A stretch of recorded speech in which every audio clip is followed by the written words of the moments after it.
ನನ್ನ ಹೆಂಡತಿ ಎಷ್ಟು ಚೆನ್ನಾಗಿ ಹಾಡು ಹೇಳ್ತಾಳಪ್ಪ. ಏನೇ ಪೆದ್ದಿ, ಏನು ಮಾಡಕತ್ತೀಯ? ಏನು ಏನಂದ್ರಿ? ಏನು ಮಾಡ್ತಿದೀಯೇ ನನ್ನ ಮುದ್ದು ಬಂಗಾರಿ ಪದ್ದು ಅಂತ ಅಂದೆ. ಸುಳ್ಳು ಹೇಳ್ಬೇಡ್ತಾಳ್ರಿ, ಕೇಳಿಸ್ಕೊಂಡೆ. ನನಗೆ ಪೆದ್ದಿ ಪೆದ್ದಿ ಅನ್ಬೇಡ್ರಿ ಅಂತ ಹೇಳ್ತೇನೆ. ನಮ್ಮಪ್ಪ ನಮ್ಮವ್ವ ಅಂತ ಚಂದಾಗಿ ಹೆಸರು ಪದ್ಮಾವತಿ ಪದ್ದು ಅಂತ ಎಷ್ಟು ಚಂದಾಗಿ ಮುದ್ದಾಗಿ ಕರೀತಾರೆ. ನೀ ನೋಡಿದ್ರೆ ಪೆದ್ದಿ ಪೆದ್ದಿ ಅನ್ಕಂಡೆ. ನೀನ ದೊಡ್ಡ ಪೆದ್ದು ನೋಡು. ಅಲ್ಲೇ ಪದ್ದು, ಬೈಯೋದನ್ನು ಹಂಗೆ ಬೈತೀಯಲ್ಲೇ. ಬೈಯೋದನ್ನು ಅಷ್ಟು ಚಂದಾಗಿ ಬೈತೀಯ. ನೀನು ಒಬ್ಬಕ್ಕೆ ನೋಡಿ ಗಂಡಗೆ ಬೈಯೋದನ್ನು ಚಂದಾಗಿ ಬೈಯೋದು ಅಂದರೆ. ಫ್ರೆಂಡ್ಸ್, ನಾವು ಯಾರು ಅಂತ ಗೊತ್ತಾಯ್ತಲ್ಲ? ಅದೇ ಗೀತಾ ಇದ್ದಾಳಲ್ಲ, ಅವ್ರ ಅತ್ತಿಗೆ ನಾನು ಪದ್ಮಾವತಿ. ನನ್ನನ್ನು ಎಲ್ಲರೂ ಪದ್ದು ಪದ್ದು ಅಂತ ಕರೀತಾರೆ. ಹಾಗೆ ಇವರು ಗೀತಾರ ಅಣ್ಣ ಪ್ರಭು ಅಂತೇಳಿ, ಇವರಿಗೆಲ್ಲರೂ ಪ್ರಭಣ್ಣ ಪ್ರಭಣ್ಣ ಅಂತ ಕರೀತಾರೆ. ಗೊತ್ತಾಯ್ತಲ್ಲ ಫ್ರೆಂಡ್ಸ್? ನಮ್ಮಿಬ್ಬರ ಹೆಸರನ್ನ ನೆನಪಲ್ಲಿ ಇಟ್ಕೊಳ್ಳಿ. ನಾವು ಗೀತಾರ ಅಣ್ಣ ಅತ್ತಿಗೆ. ಅಲ್ರಿ, ನಾನೇನು ಬೈದ ನಿಮಗೆ? ಪದ್ದು ಪದ್ದು ಅಂತ ಎಂತ ಚಂದಾಗಿ ಕರಿತೀರಿ, ಯಾವಾಗಾರ ಒಂದ್ಸರಿ ಪೆದ್ದಿ ಅಂತೀಯಪ್ಪ. ನನಗೆ ಬೇಜಾರಾಗುತ್ತೆ. ಅದಕ್ಕೆ ನಾನು ಹಂಗೆ ಸುಮ್ಮನೆ ತಮಾಷೆಗೆ ನಿನ್ನನ್ನೇ ಪೆದ್ದ ಅಂತಂದೆ. ಆಯಿತು ಸರಿ. ನನ್ನ ಮಗ ಏನು ಮಾಡ್ತದಾನೆ? ಮಕ್ಕಂಡನೇನು? ಹ್ಞೂನ್ರಿ, ಈಗ ಗಂಜಿ ಕುಡಿಸಿ ಒಂದೀಟು ಹಂಗ ಮಂಗಿಸಿ ಹಂಗ ಹೊರಗೆ ಬಂದೆ ನೋಡು, ಕಟ್ಗೆ ಅಂತ ಕುತ್ಕೊಂಡೆ. ಹೌದೇನು? ಮಕ್ಕಳಿ ಬಿಡು, ರಾತ್ರಿ ಎಲ್ಲ ನಿದ್ದೆನೇ ಮಾಡಿಲ್ಲ. ಆತದನ ಮಕ್ಕಳು ಬಿಡೋತಾಗ. ಅಲ್ಲ, ಯಾಕ ಭಾರಿ ಹಾಡು ಹೇಳ್ತಿದ್ದಲ್ಲ, ಯಾಕವ? ಯಾರು ನೆನಪಾಗ್ಯದಾರ ನಿನಗೆ? ಅಯ್ಯ, ನಿಮ್ದೊಳೆ ಕತೆ ಆತಾಗೆ ಹಾಡು ಹೇಳೋದು ತಪ್ಪೇನು? ಯಾವಾಗಲೂ ಹಾಡು ಹೇಳ್ತಾನೆ ಇರ್ತೀನಲ್ಲ, ಇದೇನು ಹೊಸ್ದಾಗಿ ನೋಡ್ತೀರಾ ನೀವೇನು? ನಾನೇನು ಖುಷಿ ಇದ್ರೂ ಹಾಡು ಹೇಳ್ತೀನಿ, ಏನೋ ಮನ್ಸಿಗೆ ಬೇಜಾರಾದ್ರೂ ಹಾಡು ಹೇಳ್ತಿರ್ತೀನಿ. ಅದು ನೀವು ಹೇಳೋದು ನಿಜಾನೇ. ನನಗೆ ಯಾಕೋ ಒಂದು ಸ್ವಲ್ಪ ಗೀತಾ ನೆನಪಾದ್ಲ. ಅದಕ್ಕೆ ನನಗೆ ಏನು ಗೊತ್ತೇನ್ರಿ, ಗೀತಾಗೆ ಹೆಣ್ಪಪ್ಪ ಆದರೆ ನನ್ನ ಮಗನಿಗೆ ಮಾಡ್ಕೊಳ್ಳೋಣ ಅಂತ. ಇನ್ನು ಅದು ಗೀತನ ಮಗಳು ಇನ್ನೂ ಹುಟ್ಟಿಲ್ಲ. ನನ್ನ ಮಗ ಇನ್ನೂ ಒಂದು ವರ್ಷದನದನ. ಆದ್ರೂ ಅಂತ ಆಸೆ ಯಾಕೆ ಕಣ್ರಿ, ಇನ್ನು ರಾತ್ರಿಂದನೂ ಹಂಗ ಅದ ತಲೆಗೆ ಬಂತು. ಅದಕ್ಕೆ ಅದನ್ನು ನೆನೆಸ್ಕೊಂಡು ರಾಧೆ ಕೃಷ್ಣ ಅಂತ ಹಾಡು ಹಿಡ್ಕಂತ ಕುತ್ಕೊಂಡಿದ್ದೆ ನೋಡ್ರಿ. ಅಯ್ಯೋ ಹುಚ್ಚಿ ಹುಚ್ಚಿ, ಆ ಗೀತನ ಮೇಲೆ ಎಷ್ಟು ನಿನಗೆ ಪ್ರೀತಿ ಅಂತ.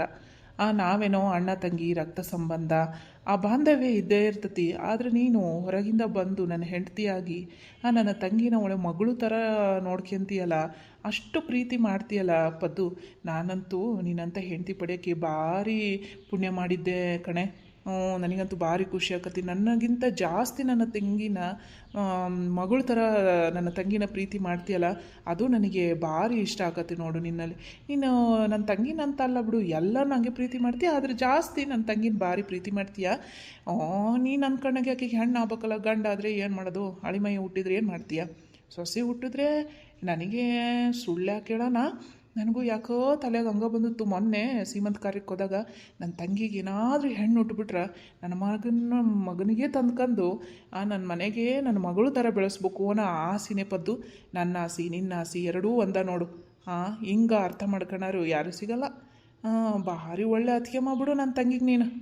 ನಾನೊಬ್ಬಳೇ ಅಲ್ಲ ರೀ, ಅವಳು ಹಾಗೆ ಅದಳೆ ಗೀತಾನು. ಯಾವತ್ತೂ ನಾನು ಮದುವೆ ಆಗಿ ಬಂದಾಗಿಂದನೂ ನನ್ನ ಮನಸ್ಸು ಅಕ್ಕಿ ನೋಯಿಸಿಲ್ಲ, ಆಕಿ ಮನಸ್ಸು ನಾನು ನೋಯಿಸಿಲ್ಲ. ನಾವಿಬ್ಬರು ಅಕ್ಕಿ ನಾದ್ನೇ ಥರ ಇಲ್ಲೇ ಇಲ್ಲ. ಅಕ್ಕಿ ಮಗಳ ಥರ ಅದಾಳೆ, ನಾನು ತಾಯಿ ಥರ ಇದ್ದೀನಿ ಅಷ್ಟೇ. ಅವಳು ಹಂಗಿರೋದಕ್ಕೆ ನಾನು ಹಂಗಿದ್ದೀನಿ, ನಾನು ಹಂಗಿರೋದಕ್ಕೆ ಅವಳು ಹಂಗದಾಳೆ. ಅದ್ರಾಗ ಬೇರೆ ನಾ ತೋರಿಸಿದ್ದು ಹುಡುಗನ್ನೇ ಮದುವೆ ಆದ್ಲು ಗೀತಾ. ನೋಡವ ನಿನ್ನಷ್ಟು ಚಂದಿಲ್ಲ ಹಂಗಂತ ಜರಿಯಂಗೇನಿಲ್ಲ. ಸ್ವಲ್ಪ ದಪ್ಪ ಅದನೆ, ಸ್ವಲ್ಪ ಕಪ್ಪಗದನೆ, ಆದ್ರೆ ಮನ್ಸು ಮಾತ್ರ ಭಾರಿ ಒಳ್ಳೆ ಹುಡುಗವ. ನಾನೆಲ್ಲ ನೋಡಿ ನಮ್ಮ ಅಣ್ಣರು ಎಲ್ಲ ನೋಡಿದ್ದು ಹುಡುಗದು. ಮದುವೆ ಆದ್ರೆ ಸುಖವಾಗಿರ್ತೀಯವ ಅಂತ ಅಂದದ್ದು ಒಂದ ಮಾತು ನೋಡ್ರಿ. ಊನತ್ಗೆ ಅಂದು ಕಣ್ಣು ಮುಚ್ಕೊಂಡು ಮದುವೆ ಆತ್ರಿ ಆ ಹುಡುಗಿ. ಏನು ಒಂದು ತುಟಕ್ ಪಿಟಕ್ ಅಂದೆ, ಅವನು ಹಂಗ ನೋಡ್ಕೊಂತದಾನ ಬಿಡು. ಶಿವನು ಹಂಗ ನೋಡ್ಕೊಂತದಾನೆ. ನಾನು ನನಗೆ ಏನು ಮಾತು ಕೊಟ್ಟಿದ್ನಲ್ಲ, ನನ್ನ ಆದ್ನೇನು ಹಿಂಗೆ ನೋಡ್ಕೋಬೇಕಪ್ಪ ಅಂದಿದ್ದೆ, ಹಂಗೆ ನೋಡ್ಕೊಳಕತ್ತಾನ. ನಂದು ಪುಣ್ಯನೇ ಅಂತ ನಾದ್ನಿ ಸಿಕ್ಕಿದ್ದು, ನಿಮ್ಮಂಥ ಗಂಡ ಸಿಕ್ಕಿದ್ದು ನಂದು ಪುಣ್ಯನೇ. ಈ ಮನೆ ಸೊಸೆ ಆಗೋಕ್ಕೆ ನಾನು ಪುಣ್ಯ ಮಾಡ್ಕೊಂಡೇ ಬಂದಿರೋದು ರೀ. ನೀವಿಬ್ರು ಎಲ್ಲಿ ಬಿಟ್ಕೊಡ್ತೀರಾ? ಅದಕ್ಕೆಮ್ಮ ನಾದ್ನಿ ನೀವಿಬ್ರು ಒಂದೇ. ಏನೋ ನೀವು ಕೊನೆ ತನಕ ಹಂಗೆ ಇರ್ರತ್ತಾಗಿ. ಮನೆಗೆ ಬಂದಿರೋ ಸ್ವಸ್ತಿ ಅಂದರು, ಮನೆಗಿರೋ ಹೆಣ್ಮಕ್ಳು ಮನೆ ಮಕ್ಕಳು ಎಲ್ಲ ಹೊಂದ್ಕೊಂಡಿದ್ರೆ ಗಂಡು ಮಕ್ಕಳಿಗೆ ಟೆನ್ಷನ್ ಇರಂಗಿಲ್ಲ. ಹೆಂಗೋ ಅದು ಒಂದು ನನಗೆ ಟೆನ್ಷನ್ ಇಲ್ಲ. ಹೌದು ಬಿಡಪ್ಪ, ಎಲ್ಲ ಟೆನ್ಷನ್ ಹೆಣ್ಮಕ್ಳಿಂದನ ಬರೋದೇನ. ಪಾಪ ನೀವು ಗಂಡು ಮಕ್ಕಳಿಂದ ಏನು ಟೆನ್ಷನ್ ಆಗಂಗಿಲ್ಲ ಬಿಡು. ಸುಬ್ಬಣ್ಣ ಹ್ಞೂ ಆತಾತು ನೋಡೋಣಂತೆ ಹಣೆ ಬರ ಇದ್ದಂಗೆ ಆಕತಿ ಅದು ಏನಾಕತ್ತ ನೋಡೋಣ. ಮುಂದಿಂದಿಗೆ ಈಗ ಹೋಗಿ ಒಂದಿಟ್ಟು ಚಹಾ ಮಾಡ್ಕೊಂಬೋಗಿಲ್ಲಿ. ಫ್ರೆಂಡ್ಸ್, ಮುಂದೆ ಬರುವಂಥ ಎಪಿಸೋಡ್ಗಳು ಕೂಡ ತುಂಬ ಚೆನ್ನಾಗೇ ಇರುತ್ತೆ. ನಾನು ನಿಮಗೆ ಒಂದು ವಿಷಯ ಹೇಳಬೇಕು. ಈ ಕಥೆಗಳನ್ನು ಬರಿತಾ ಇರ್ತೀನಲ್ಲ, ಆ ಕಥೆನ ಬರಿತಾ ಇರಬೇಕಾದ್ರೆ ಅಲ್ಲ ಮುಂದಿಂದ ಎಲ್ಲ ಕಥೆಗಳನ್ನು ಬರೆದಿಟ್ಬಿಟ್ಟಿದ್ದೀನಿ. ಒಂದೊಂದು ಸಾರಿ ಆ ಕಥೆನ ಬರಿಬೇಕಾದ್ರೆ ನನ್ನ ಕಣ್ಣಲ್ಲೇ ಒಂದು ಸ್ವಲ್ಪ ನೀರು ಬಂದಂಗಾಯಿತು. ಅಂದರೆ ಅಷ್ಟು ನನಗೆ ಫೀಲ್ ಆಗಿಬಿಡ್ತು. ಏನಪ್ಪ ಇವಳು ಓವರಾಗಿ ಮಾತಾಡ್ತಿದ್ದಾಳೆ ಅಂತ ಅನ್ಕೋಬೇಡ್ರಿ. ನನಗೆ ಕಥೆ ಬರಿಬೇಕಾದ್ರೆ ಆಗಿರೋಂಥ ಅನುಭವನ ನಿಮ್ಮ ಮುಂದೆ ಶೇರ್ ಮಾಡ್ಕೋಬೇಕಂತ ಅನ್ನಿಸ್ತು. ಹಂಗಾಗಿ ಹೇಳಿದೆ ಅಷ್ಟೇ. ಹಂಗಾಗಿ ಮುಂದೆ ಬರೋ ಎಪಿಸೋಡ್ಗಳು ತುಂಬ ಚೆನ್ನಾಗಿರುತ್ತೆ. ಯಾರನ್ನೂ ಯಾವ ವ್ಯಕ್ತಿಗೂ ಸಂಬಂಧಪಟ್ಟಿರಂಗಿಲ್ಲ. ಯಾವುದನ್ನು ಮನಸ್ಸಿಗೆ ತಗೋಬೇಡ್ರಿ. ಆದರೆ ಹಾಗೆ ಏನು ನಡೆಯುತ್ತಲ್ಲ ಅದನ್ನು ನಾನು ಒಂದು ಕತೆ ಮಾಡಬೇಕು ಅಂತ ಅಂದ್ಕೊಂಡು ಮಾಡ್ತಾಯಿದ್ದೀನಿ. ಯಾರು ಹೊಸ್ದಾಗಿ ಚಾನಲ್ ನೋಡ್ತಾ ಇದ್ದೀರಾ ಅವರು ದಯಮಾಡಿ ಸಬ್ಸ್ಕ್ರೈಬ್ ಮಾಡ್ಕೊಳ್ಳಿ ಚಾನಲ್ನ. ಈಗ ನೋಡ್ತಾ ಇರೋರು ಸಪೋರ್ಟ್ ಮಾಡಿ, ವಿಡಿಯೋ ನೋಡಿ ಖುಷಿಪಡಿ. ಫ್ರೆಂಡ್ಸ್, ಇನ್ನೊಂದು ಮಾತು, ನನಗೆ ಇವಳು ಏನಪ್ಪ ಹಿಂಗೆ ಮಾತಾಡ್ತಿದ್ದಾಳೆ ಅಂತ ದಯವಿಟ್ಟು ಅನ್ಕೋಬೇಡ್ರಿ. ನನಗೆ ನಿಜವಾದ ವ್ಯಕ್ತಿಗಳ ಏನಾದರೂ ಆ್ಯಕ್ಟಿಂಗ್ ಮಾಡಿಸೋವಂಥದ್ದು ಚಾನ್ಸ್ ಸಿಕ್ಕಿದ್ರೆ ನಿಜವಾಗ್ಲೂ ಆ ಭಾವನೆಗಳನ್ನು ತುಂಬ ಆ್ಯಕ್ಟಿಂಗ್ ಮಾಡಿಸ್ಬೇಕಪ್ಪ ಅಂತ ಅಷ್ಟು ಫೀಲ್ ಆಗಿಬಿಡ್ತಿತ್ತು. ಮತ್ತು ಓವರ್ ಅಂತ ಅನ್ಕೋಬೇಡ್ರಿ. ನನಗೆ ಯಾಕೋ ಇವತ್ತು ನಿಮ್ಮ ಹತ್ರ ಈ ವಿಷಯನ ಹೇಳಬೇಕು ಮನಸ್ಸಿಗೆ ಬಂತು ಅಂತ ಹೇಳ್ತಾ ಇದ್ದೀನಿ. ದಯವಿಟ್ಟು ಇವಳೇನಪ್ಪ ಹಿಂಗೆಲ್ಲ ಮಾತಾಡ್ತಿದ್ದಾಳೆ ಅಂತ ಅನ್ಕೋಬೇಡ್ರಿ. ಏನು ಮಾಡೋದು, ಗೊಂಬೆಗಳ ತಗೊಂಡಿದ್ದೀವಲ್ಲ, ಈ ಗೊಂಬೆಗಳಿಗೆ ಅಷ್ಟೊಂದು ಜೀವ ತುಂಬಿ ಭಾವನೆಗಳನ್ನು ವ್ಯಕ್ತಪಡಿಸೋಕ್ಕಾಗಲ್ಲ. ಆದರೂ ಎಷ್ಟು ಸಾಧ್ಯನೋ ಅಷ್ಟು ನಾನು ಮಾಡೋಕ್ಕೆ ಪ್ರಯತ್ನ ಪಡ್ತೀನಿ.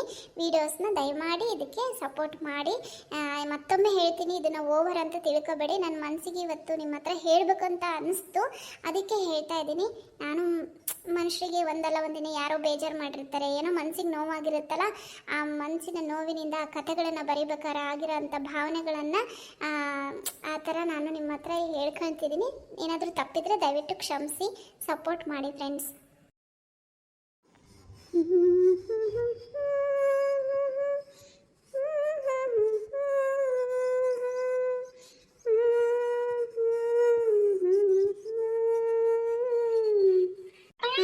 ಏನು ಗೀತಕ್ಕ, ಆರಾಮಾಗಿ ಕುಂತ್ಬಿಟ್ಟಿಯಲ್ಲ, ಎಲ್ಲಿ ನಿಮ್ಮ ದೊಡ್ಡತ್ತೆ?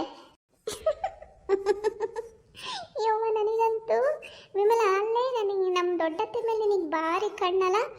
ಇಲ್ಲ, ಅವರು ಮುದ್ದೆ ಊಟ ಮಾಡಿದ್ರ ರೂಮ್ನಾಗೆ ಇಬ್ಬರು ಅಕ್ಕ ತಂಗಿ ಏನೋ ಮಾತಾಡ್ಕೊಂತ ಹಂಗೆ ನಿದ್ದೆ ಮಾಡ್ತಿದ್ರವ. ನಾನು ಹಂಗೆ ಒಂದು ಸ್ವಲ್ಪ ಕದ ಮುಂದಕ್ಕೆ ಮಾಡ್ಕೊಂಡು ಮಕ್ಕಳು ಬಿಡು ಅಂತೇಳಿ ಬಂದಂಗೆ ಇಲ್ಲಿ ಸೋಫಾ ಮಾಡಿ ಕುಂತೆ ನೋಡಿ. ಈಗ ನೀನು ಬಂದೆ. ಕಣ್ಣಲ್ಲ, ನನಗೆ ಇರೋ 2 ಕಣ್ಣು ಸಾಕಾಗಂಗಿಲ್ಲ ನಿಮ್ಮ ದೊಡ್ಡತ್ತಿ ಮೇಲೆ. ಈ 4 ಕಣ್ಣು ಕೊಟ್ಬಿಟ್ಟಿದ್ರೆ ದೇವ್ರು 4 ಕಣ್ಣು ನಿಮ್ಮ ದೊಡ್ಡತ್ತಿ ಮೇಲೆ ಇಡ್ತಿದ್ದೆ ನೋಡಿ. ಏನು ಮಾತಾಡ್ತಾಳೆ, ಎಲ್ಲಿಗೆ ಹೋಗ್ತಾಳೆ, ಏನು ಕಿರಿಕ್ ಮಾಡ್ತಾಳ ಅಂತಂದು. ಏನು ಮಾಡ್ತಿ ಬಿಡ, ಹಂಗ ಅವರೇನು ಕೆಟ್ಟರಿಲ್ಲ, ಹಂಗೆ ಮಾತಾಡ್ತಾರೆ. ಮತ್ತು ಏನು ಮಾಡೋದು, ಆಗಿನ ಕಾಲದಾರಲ್ಲ ಎಲ್ಲ ಲೆಕ್ಕ ಹಾಕ್ತಾರೆ. ಗೀತಕ್ಕ, ನಾನೇನು ರುದ್ರಮ್ಮ ಕೆಟ್ಟಕ್ಕೆ ಅಂತ ಅನ್ನಲಿಲ್ಲ. ಅದು ಮಾಡೋ ಬುದ್ಧಿಗೆ ಒಂದೊಂದ್ಸರಿ ಸಿಟ್ಟು ಬರ್ತತೆ ನನಗೆ. ನನ್ನ ಬುದ್ಧಿ ಗೊತ್ತಲ್ಲ, ನಮ್ಮ ಸಂಬಂಧಿಕರಿಗೂ ನಾನು ಹಂಗೆ ಮಾಡೋದು ಎಲ್ಲ. ಏನೋ ಒಂದು ಸರಿ ದಾರಿ ಗುಂಟ ಮಾತಾಡ್ಬೇಕು. ಈ ತದ್ವಾ ಮಾತಾಡಿದ್ರೆ ನನಗೆ ಪಿತ್ತ ನೆತ್ತಿಗೆ ಹೇಳ್ಬಿಡ್ತೈತಿ ನೋಡು. ಇನ್ನೊಬ್ರು ಮನಸ್ಸಿಗೆ ನೋವು ಮಾಡೋ ಅಂಥದ್ದು ಮಾತಾಡಿದ್ರೆ ಏನು ಬಂತು ಹೇಳು? ನೀನೇನದು ಸರಿ, ಎಲ್ಲರೂ ಒಂದೇ ರೀತಿ ಇರ್ಬೇಕಲ್ಲ. ಅವ ಹಾಗೆ ಮಾತಾಡ್ಕೆ ಅಂತಾನೆ ಇರ್ತಾವೆ. ಏನು ಮಾಡೋಕ್ಕತ್ತೆ ಹೇಳು? ಇನ್ನೊಬ್ರು ಮನಸ್ಸಿಗೆ ನೋವು ಮಾಡಿ ಮಾತಾಡಿದರೆ ಯಾರ ಉದ್ಧಾರ ಆಗಿದಾರ? ಅವ್ರಂಗ ಎಲ್ಲರೂ ಮನಸ್ಸವ. ಸುಮ್ಮನೆ ಎಲ್ಲರ ಮನಸ್ಸಿಗೂ ನೋವು ಮಾಡಿ ಮಾತಾಡಿದ್ರೆ ಏನಿರ್ತೈತಿ ಹೇಳು? ಹೋಗ್ಲಿ ಬಿಡು, ಅಂಥ ಬುದ್ಧಿ ಇರೋರಿಗೆ ಏನು ಮಾಡೋಕ್ಕಾಗಲ್ಲ. ಅವ್ರವ್ರ ಪಾಪ ಅವ್ರವ್ರ ಪುಣ್ಯ ಅವರಿಗೆ ಬಿಟ್ಟಿದ್ದು. ಹೋಗ್ಲಿ ಬಿಡು ಗೀತಕ್ಕ. ನಾನು ಎದಕ್ಕೆ ಬಂದೆ ಅಂದರೆ, ಏನು ಮಾಡು ಗೊತ್ತಾ, ಮತ್ತು ನೀನು ಒಂದು ಫೋಟೋಶೂಟ್ ಮಾಡಿಸಿ ಗೀತಕ್ಕ. ಏನು ಫೋಟೋಶೂಟಾ? ಅಯ್ಯವ್ವ, ಇಂಥ ಪರಿಸ್ಥಿತಿಗೆ ನಾನೇನು ಫೋಟೋ ತೆಗೆಸ್ಕೊಳಕ್ಕೆ ಹೋಗ್ಲೇವ?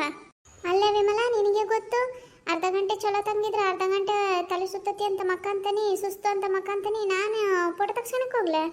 ಅಲ್ಲ ಗೀತಕ್ಕ, ಈಗ ಫೋಟೋಶೂಟ್ ಮಾಡ್ತಾರಲ್ಲ ಅದೆಲ್ಲ ಟ್ರೆಂಡ್ ಅಂತೆ. ನನಗೂ ಗೊತ್ತಿದ್ದಿಲ್ಲ, ನಾನು ನೋಡ್ತೀನಿ ಬಿಡು, ಅಲ್ಲೂ ಇಲ್ಲಿ ವಿಡಿಯೋ ನೋಡಿರ್ತೇನೆ ಫೋನ್ ಒಳಗೆಲ್ಲ. ಏನಪ್ಪ ಅದು ಇದು ಡ್ರೆಸ್ ಹಾಕ್ಯಂದು ಫೋಟೋ ತೆಗೆಸ್ಕೊಂತಾರೆ.